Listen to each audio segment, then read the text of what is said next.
ازيكم يا احلى بنات في الدنيا؟ عاملين ايه؟ وحشتوني جدا جدا. انا عارفه ان في بنات كتيره جدا قلقانه عليا وبتبعت لي: يا هنادي طمنيني عليكي، ولدتي ولا لسه؟ صحتك عامله ايه؟ انا الحمد لله ولدت، والحمد لله دلوقتي بقيت بخير، وبنوتي كمان الحمد لله الحمد لله بخير وبصحه كويسه يا بنات. فانا بشكركم جدا على كل الرسائل اللي انتوا بتبعتوها لي، وعلى كم الحب وكم الدعم اللي انا بحسه منكم لما بتبعتوا لي تسالوا عليا بجد. ده بيبسطني جدا جدا يا بنات. انا يوم الولاده ده كان يوم صعب، فانا هحكي لكم، يعني هنعمل فيديو ان شاء الله ونتكلم مع بعض عن كل حاجه حصلت لي، علشان البنات اللي لسه ان شاء الله هتحمل وكمان ان شاء الله هتولد فيستفيدوا من التجربه اللي انا مريت بيها، لانها ما كانتش تجربه سهله بصراحه. بس حبيت بقى في الاول كده، بما اني في حاجات كتيره جدا الفتره اللي فاتت جبتها للبيبي، فكان من اهمهم اختيار السرير يا بنات. ففضلت ادور لحد ما لقيت ناس متخصصين في سراير البيبي بس يا بنات. واول ما شفت السرير اتصدمت من الماتيريال او الفينش بتاعهم حلو جدا كدهان وكخشب. هما بيستخدموا هنا يا بنات الخشب الزان الاحمر، وده قليل جدا اللي هتلاقوا الناس او هتلاقوا بيجات بيبيعوا اونلاين بيستخدموا الخشب الزان الاحمر يا بنات. ماشي، وجوده الفينش بتاعهم حلو جدا جدا. دي اول حاجه لازم تخلي بالك منها وانت بتختاري السرير، ان السرير لما بيكون خشب زان احمر بيكون قوي جدا، بيستحمل البيبي لحد سن 3 و4 سنين. مش هتجيبي السرير لمده شهرين وبعد كده خلاص مش هينفع تستخدميه او يتكسر منك، فهتكوني كده بترمي فلوسك على الارض. فدي اول حاجه كنت مركزه عليها قوي، ان السرير يكون بخشب زان احمر ويكون جوده الدهان بتاعه وبرده يكون حلو يا بنات. تاني حاجه بقى موجوده على البيج دي وهتلاقوها مميزه جدا، ان انتوا بتختاروا مقاس السرير اللي انتوا عايزينه. اول حاجه هم عندهم الثابت والعجل والهزاز، وكمان السرير ده اللي هو اللي انا جبته التوته في اوبشن حلو جدا، ان انت ممكن تحوليه لهزاز بقطعه خشب، ودلوقتي هوريها لكم. دي القطعة بقى اللي بتحول السرير هزاز. مجرد ان انتي بترفعي السرير لفوق وبعدين بتركبي فيه الجزء ده والجزء ده من قدام ومن ورا كده، فبيتحول معاكي السرير هزاز يا بنات. وزي ما انتوا شايفين جودة، يعني الخشب تقيل جدا جدا كمان. تالت ميزة في السرير ده، وهو اكتر حاجة انا كنت بعاني منها مع ادم ورويدة، انا بصراحة من الناس اللي بفضل ان يكون في سرير جنبي علشان اعرف انام واخد راحتي كده. لان احنا لما بننام البيبي جنبنا دايما بنكون قلقانين وخايفين ان احنا ننام عليه، فما بنعرفش ننام اصلا. فحرام كأمهات يعني احنا محتاجين ننام علشان نقدر ان احنا نكمل الحاجات اللي احنا بنعملها في يومنا. السرير دايما بيبقى ليه طرف كده من فوق وما بتعرفيش تفتحيه على السرير بتاعك، فبيكون صعب في الاستخدام بالليل كده وانتي عايزه تجيبي البيبي ترضعيها وبعد كده تحطيها في السرير. فالموضوع كل مره كنت باجي احط رويده او ادم في السرير كان بيصحى، وكنت بفضل طول الليل على كده. لكن السرير ده فيه ميزه حلوه جدا يا بنات، ان انتوا بتفتحوه على السرير بتاعك. وكمان من الحاجات الحلوه جدا اللي مش هتلاقوها موجوده في اي سرير تاني، ان انت بتتحكمي في ارتفاع المرتبه او ارتفاع السرير زي ما انت عايزه بالظبط. ايا كان سريرك ارتفاعه ايه، فانت بالمسامير اصلا او بالقطعه اللي تحت دي بتتحكمي زي ما انت عايزه انك تظبطي الارتفاع بتاع السرير البيبي مع سرير الام. وده بيكون فيه سهوله جدا جدا وانتي بالليل يعني واحنا بنودي البيبي وكده، بيكون فيه سهوله جدا. وكمان البيبي بيبقى حاسس ان هو نايم جنبك مش في سرير لوحده. تاني حاجه بقى لما البيبي يكبر شويه، فميزه حلوه جدا ان انت بتقدري انك تقفلي السرير وبيكون سرير منفصل عن سريرك لما البيبي بيكون كبير شويه.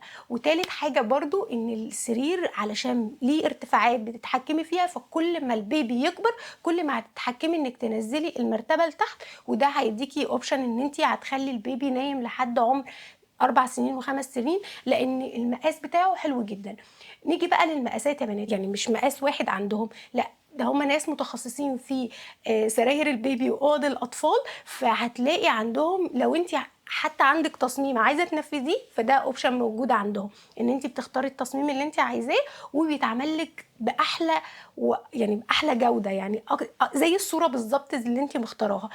لكن انا اخترت مقاس السرير علشان المقاس يكون جنب السرير بتاعي والاوضه بتاعتي ضيقه، فهو مقاسه 120 في 70، وده حاجة حلوة جدًا يا بنات، لإن ده هيقضّي معايا لسِن 4 و5 سنين، ولو حبيت فيما بعد أنقلها جنب إخواتها فده هيكون سهل جدًا، لإنها عندها سرير منفصل عن سرايرهم، وهتكون نايمة ومرتاحة، وأنا مش خايفة عليها إن هي تُقع، لإن زي ما قُلت لكم إن السرير ده أنتِ بتتحكمي في الارتفاع بتاع السرير زي ما أنتِ عايزة. نيجي بقى للفرش يا بنات، لإن بصراحة الfinish أو الح ال ال الفرش عندهم حلو جدًا، قطن 100%، فأنتِ متأكدة إن البيبي عمره ما هييجي له حساسية من الخامات اللي بيبقى فيها مش قطن يا بنات، ودي لازم نخلّي بالنا منها وإحنا بنختار فرش السرير، إن يكون الحاجة واصلاكِ قطن 100%، فالفرش عندهم القطن 100%.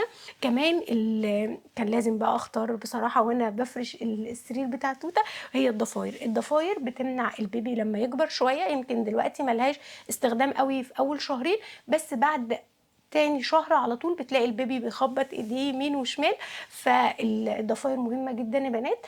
أنا زي ما أنتم شايفين كده حاطة الجنب ده والجنب ده حاطاه على السرير بتاعي عشان تبقى كأنها نايمة جنبي بالضبط. فالضفاير كانت شكلها ترندي بصراحة وعجباني، أحسن من الجوانح اللي بتتحط على السرير، هُم عندهم الاتنين فتقدري إن أنتِ تختاري منهم الجوانح أو الضفيرة. أنا عن نفسي بافضّل الضفيرة لإنها شكلها ترندي كده وبتخلّي شكل السرير حلو، وبتمنع كمان إن البيبي يخبّط إيديه يمين أو شمال. وتالت حاجة بقى وهي المرتبة يا بنات. أنا على فكرة نزلت عندنا هنا في المنشية ولفيت كتير جدًا، بس كان الfinish أو الفرش بتاع السراير مختلف 180 درجة عن البيدج دي أو عن الفرش اللي أنا شُفته هنا، فأنا نزلت ألِف على أرض الواقع عشان أمسك الحاجة بإيديّا كده، أنتم عارفين بقى، أمسك الحاجة بإيديّا وأشوف الmaterial بتاعتها، بس بصراحة ما لقيتش حاجة زي الحاجات اللي وصلتني نهائيًا بصراحة. المرتبة حلوة جدًا، بُصّوا باقدر إن أنا أتَّك عليها والmaterial بتاعتها حلوة جدًا، ثابتة وفي نفس الوقت طرية، زي المرتبة اللي إحنا بننام عليها بالضبط اللي هي بيكون فيها سوتس دي، بس هي قطن أو سفنج مضغوط، فده بيكون مريح جدًا للبيبي يا بنات، ما تاخدهوش بقى وتنزل، عارفين جو اللي إحنا بنشتري السرير وبعد استخدام شهر وشهرين المرتبة تلاقيها هبطت علشان السفنج بتاعها مش كويس، ده مش موجود في المرتبة دي. أنا بقى لي شهر بانيّم توتة عليها، وعايزة أقول لكم إن آدم بييجي ينام على السرير وهو عنده 7 سنين والله بجد والسرير بياخده كمان. وتاني حاجة بقى جبتها برضه من عندهم هو المنظم ده، المنظم ده أنا جبته علشان طبعًا ما عنديش دولاب لتوتة، فحاطة فيه كل أو الحاجات اللي أنا باحتاجها بالليل زي البامبرز والمناديل والعلاج بتاعها، كل الحاجات دي فأنتِ تبقى جنبِك كده فتسهِّل علينا الدنيا شوية. آخر حاجة عايزة أقولها لكم إن فكه وتركيبه سهل جدًا، جدًا، هم مجرد إن بعتوا لي فيديو على الواتساب وأنا حطيت أو وريته لمحمد يعني وركّبه بمنتهى السهولة، يعني الموضوع مش محتاج يعني مش مُعقّد أو إن أنتِ مثلًا لمّا البيبي يخلّص استخدام السرير وهتبقي حابة إن تنقليه على سرير كبير، هيكون الموضوع صعب وما أنتيش عارفة تودّي السرير فين، لأ مجرد إن هو بتفُكّي المسامير وبتشيليه لحد ربنا ما يكرمِك تاني وتجيبي بيبي تاني وتستخدميه، لإن أنتِ لو جبتِ السرير ده مش هتحتاجي تجيبي سرير تاني في حياتِك، لإن هو هيأدّي كل الأغراض اللي أنتِ محتاجاها.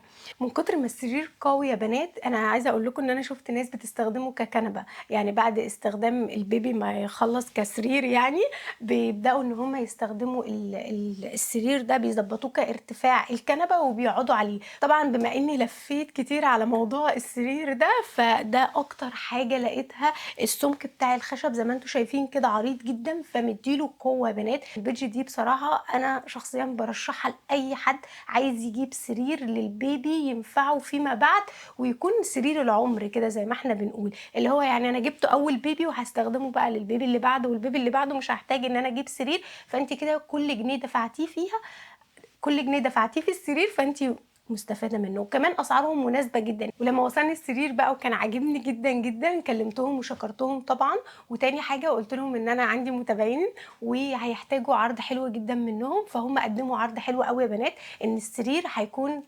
الشحن هيكون مجانا، وطبعًا أنتم عارفين الحاجات التقيلة دي بيكون شحنها غالي شوية، فالشحن مجانا، وكمان تاني حاجة المرتبة هدية على السرير لأي بقى مامي عايزة تجيب سرير فاستغل العرض ده، المرتبة هدية وكمان الشحن مجانا. ولو أنتم حابين إن حد متخصص منهم ييجي يركّب السرير فده برضه هيكون متاح عندهم بدون يعني بدون إضافات، بدون فلوس إضافية، بس قولوا لهم إن أنتم متابعين يا بنات وهتاخدوا العرض على طول. هاسيب لكم في صندوق الوصف يا بنات أرقام التواصل بتاعتهم على الواتساب عشان لو أنتِ حبيتِ إنِّك تطلبي السرير، وكمان الpage بتاعتهم على الفيسبوك. وبس كده يا بنات، أنا حبيت إن أنا أبدأ معاكم السلسلة دي بالسرير، لإن أنا عارفة أكتر حاجة بتفرق معانا كمامي يعني هو سرير البيبي، وإن شاء الله هاشارك معاكم حاجات كتيرة جدًا أنا جبتها مفيدة، وحاجات كتيرة جدًا بصراحة ضيّعت فلوسي عليها الفترة اللي جاية إن شاء الله. بس الفيديو اللي جاي إن شاء الله هاكلمكم عن يوم الولادة بكل تفاصيله، علشان أنا عارفة إن في بنات كتيرة جدًا إن شاء الله هتستفيد من الفيديو ده، وأشوفكم على خير يا رب في فيديو جديد. باي باي.